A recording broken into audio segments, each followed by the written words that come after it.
Welcome to the 28th round of WTSS Season 7. We're at the Phillip Island circuit for one of the most historic races on the WTSS calendar. 3 races remain to decide a championship that has swung away from the driver who led for a majority of the season and now sees one driver on top of the rest trying to keep an entire team of 4 cars back. Straight out onto the circuit to begin this 15-minute qualifying session is Alex Constantine in the 64 car.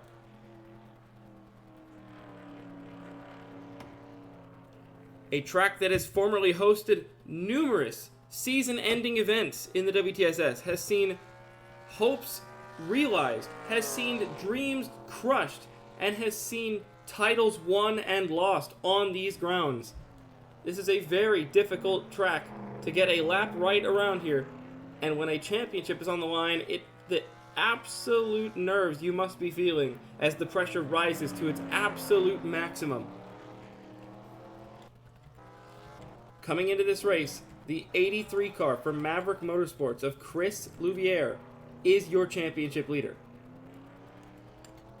Directly behind him in the points is not 1, not 2, not 3, but all 4 Roush Racing Enterprise Ford Mustangs.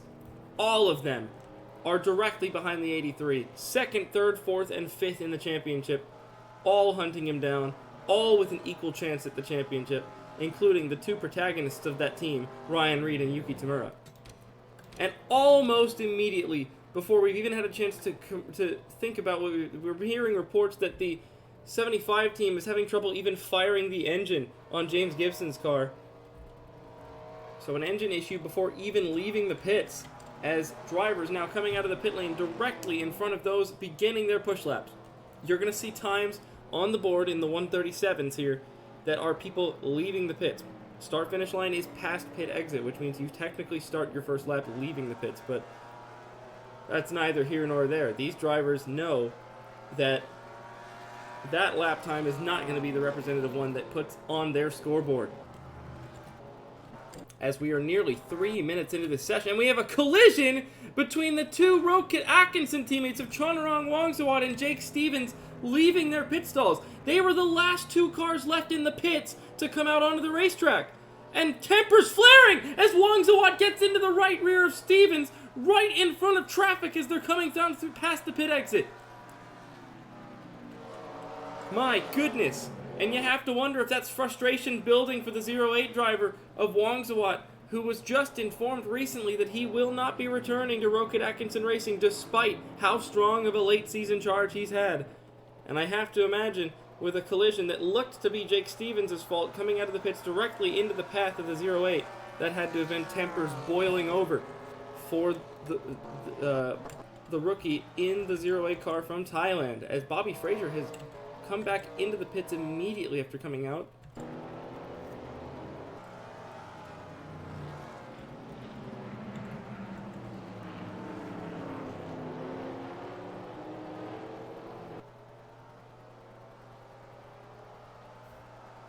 And there's Gibson with the engine problems that they have not been able to sort, limping around the racetrack.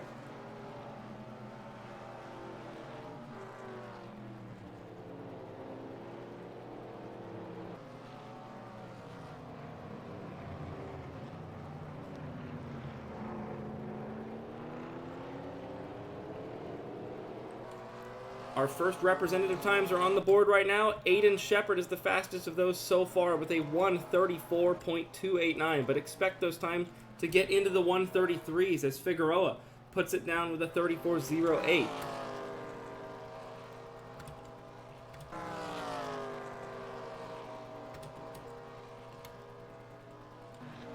Figueroa, the only driver in the Roush Racing campus of cars that is not in the championship picture, but she is a rookie and driving for a satellite team, so that can be definitely understood as James Gibson has returned back to the pits to receive more service, and Bobby Fraser has rejoined the racetrack on a second outlap now, which is very unfortunate for the 96 driver, as Patrick Smith for Van Dalen Autosport has become the first driver to peak into the 133s with a 133.931.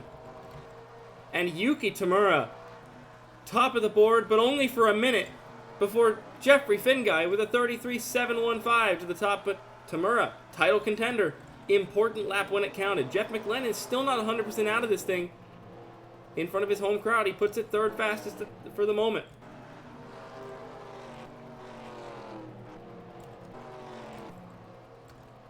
There's Jake Stevens rejoining the racetrack as well after that damage with the collision with his teammate.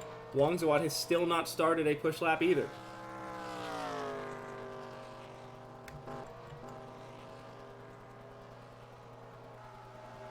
Now the track has been resurfaced since previous events here. Tire wear is going to be a lot less brutal than in the previous 6 seasons around here. Doesn't mean it's going to be non-existent, but we're not going to be seeing 3 to 4 seconds of fall off from start to finish of a run anymore. That really caused a headache for some strategists, so it'd actually be a sigh of relief that they can focus on performance only throughout this qualifying session. Louviere goes 7th fastest with a 33.98. That is just important. He just needs to get a lap good enough to start towards the front of the field. Doesn't have to be pole position, but I'm sure Maverick Motorsports would prefer it to be. Patrick Smith improves to a 133.686 in the 77 now. Back to the top of the board goes the Van Dalen driver. Tamura improves her time, but keeps her third position with a 33.809.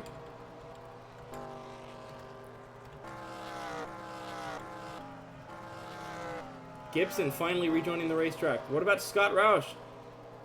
The fourth man in that 4-car brigade in the championship standings. He stays 15th place. He's never been the greatest on the road courses in his career. He would be the first to admit that. His teammate Ryan Reed, however, has been good on every track type this season, and he goes third fastest now with a 33.769, only half a tenth down from the Jeffrey Finguy machine. And it looks like, to me, they have still not rectified the engine problems on the 75 of James Gibson, and I think that this qualifying session is about to be a complete write-off, as we're already halfway through the session, and they have still not been able to rectify whatever is wrong underneath the hood of the 75 car. Wang Zawad in the 08 has finally joined the racetrack on an outlap, a second outlap, this time cleanly on an outlap, going past the limping 75 car. Bobby Fraser finally puts down a time, and crucially has come out in front of the 83 of Chris Louviere. Now that's going to be traffic that Louviere is not going to want to have. The 96 has not been great on the road courses all season. And to get stuck behind that, if you feel like you've got more potential in the lap times, that is not at all what you want to see at your windshield. Will Hoyt improves to 19th quickest. Jeffrey Finguy back to the top with a 33.58. Finguy Saitomi Motorsports, no strangers to victory lane here at Phillip Island. They are the defending race winners when last season the 46 car on their team took the checkered flag first.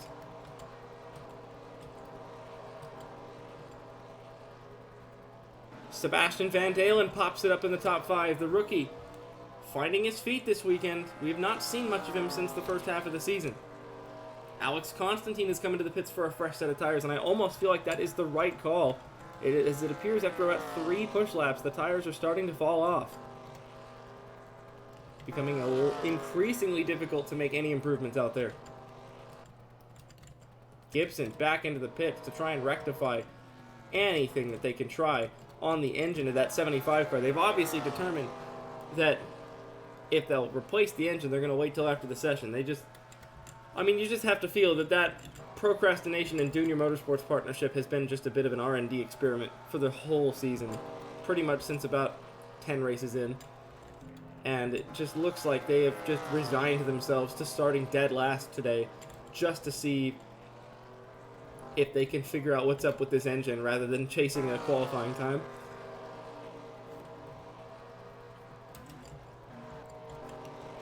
His best time, a 4:28.629, and I don't think anybody's going to go slower than that, so it'll be dead last for the 75 unless they can figure out what mechanical gremlin is going on that 75 car.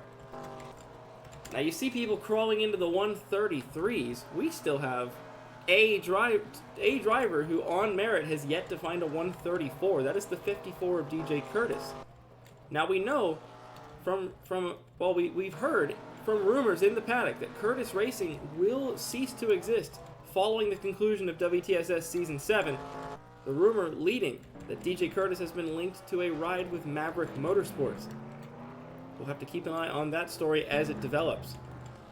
But for the time being, it really just looks like that team as well is completely checked out on the season with 3 races to go, out of championship contention mathematically, just here to pick up prize money and points at this point, as Ryan Bolden has had a major tire failure in the 7 car and has not made it back to the pits, and that will likely be his qualifying session over and done with.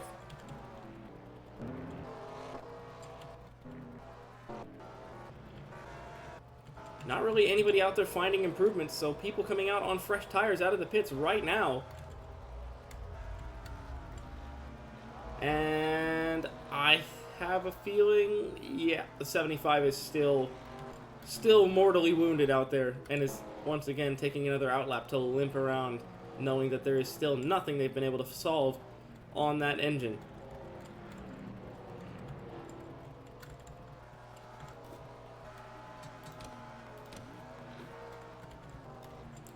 Oh, Tamura and Finguy both turning 33/8 last time by, but neither of them finding an improvement. There is still time out there to be found. It's just whether or not you can extract it out of some worn tires, or if you're willing to risk coming into the pits and coming out in traffic, but with fresh tires. Scott Roush improves to 14th place. Takada to 13th. Van Dalen improves his time within the top 5, but stays 5th fastest in between Demax and Tamura without any position change somehow. Wang Zawad has found 29th place.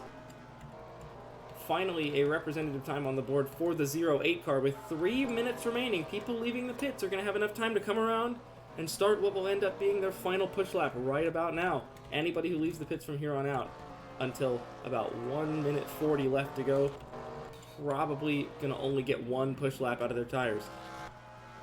Anybody who has not come in yet for a set of tires is resigning themselves to having a hard time finding any more time. Speaking of which, Mitchell Carter finds a 1:34.57. Jake Stavanaugh directly behind him. You almost have to wonder if the 69 has been a bit of traffic for the Stavanaugh machine as he rips it around the outside of the 69 at turn 2, trying to get past on the exit. He's only been good enough for 30th quickest in that Roush Racing Enterprises Ford, and he's unable to find a way past the 69 for now.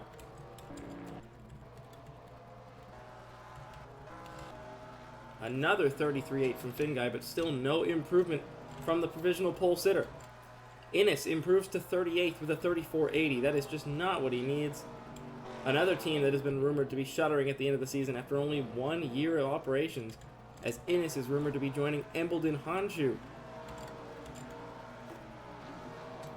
as that team is looking to expand next season. William Duncan in the 66 is going to get 1 timed lap on a fresh set of tires here, it looks like. Wang Zawat is going to follow him around the track. Mitchell Mark is not going to make it out of the pits in time and will not get to set 1 more flying lap. Everybody starting their laps right now is probably starting their final push lap and will get no more.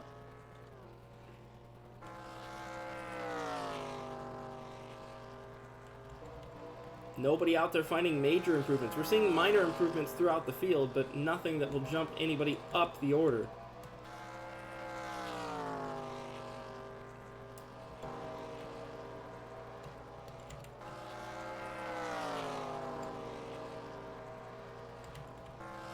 Still nothing so far across start finish. It's looking good for the Finguy Saitomi crew. They're really crossing their fingers as everybody comes across the line to finish what will be their second to last push laps of the session.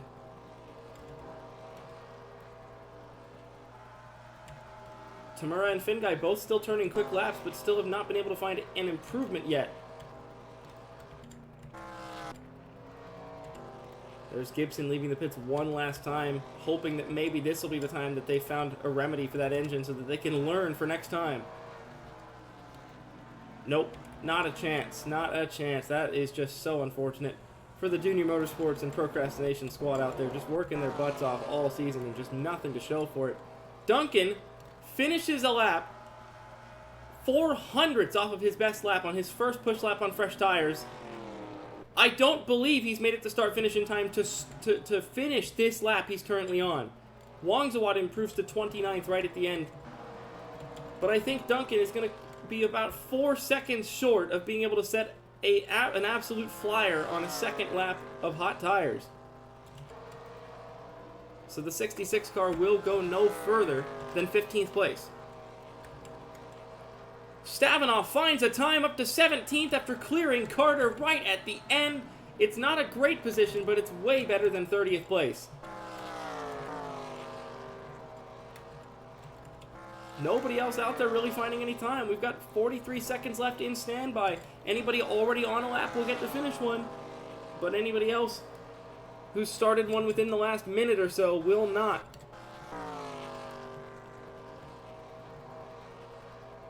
Tamura does a 33.9 again, but can't go any quicker than her 33.8 she set early on in the session.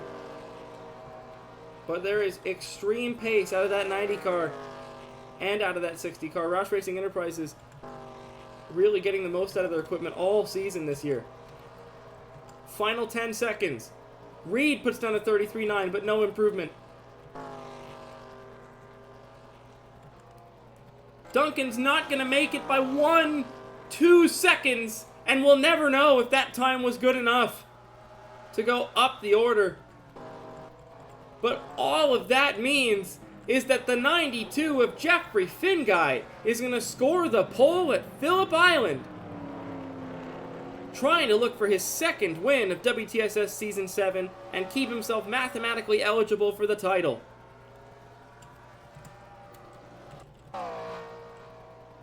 Patrick Smith comes home second in this qualifying session, with Ryan Reed and Yuki Tamura championship rivals, third and fourth, and Sebastian Van Dalen rounding out the top 5. Eugene DeMax, Alex Bignacco, Jeff McLennan, Sean Angel, and Allison Figueroa in the top 10. Championship leader Chris Louviere finds himself 11th. Not a terrible qualifying session, but I'm sure he wished he could have qualified a little bit closer to Reed and Tamura. Then it's Huji Yon and Ray Takada, the two Crescent Enterprise teammates, 12th and 13th. Scott Roush, 5th in points, in 14th place, and William Duncan rounding out the top 15. Jake Stavinaugh, the man coming in 4th in points, finds himself 17th in the qualifying session. The rest of your running order is as follows. Bunch of drivers struggling to find good times out there, especially guys like DJ Curtis, Elijah Innes, and the wounded James Gibson machine. Other title long shots in this qualifying session include Sean Angel, who comes in 6th in points. Angel, in the 58 car, is 9th quickest. Shrimp Engritz, 7th in points, 18th fastest. Probably would have hoped for better. Jeff McLennan, in front of his home crowd, goes 8th fastest. Tristan Wilhoit, still not out of it completely, but 21st place is not going to help his chances. Roberto Crown Jr., the highest placed rookie in the championship, the second highest placed rookie in the championship, in 10th in points coming in. He finds himself 25th while his teammate is on pole. And I'd say the last two drivers on the fringes of championship eligibility right now as we speak. Mitchell Mark in the 28 car, not good enough, 33rd place, and Alex Constantine in 31st, both of them struggling to find time on this tricky, winding road course. But enough chit-chat about where everybody qualified. 45 laps remain ahead of us. Here at Phillip Island, Jeffrey Finguy is on pole. Let's get to the race.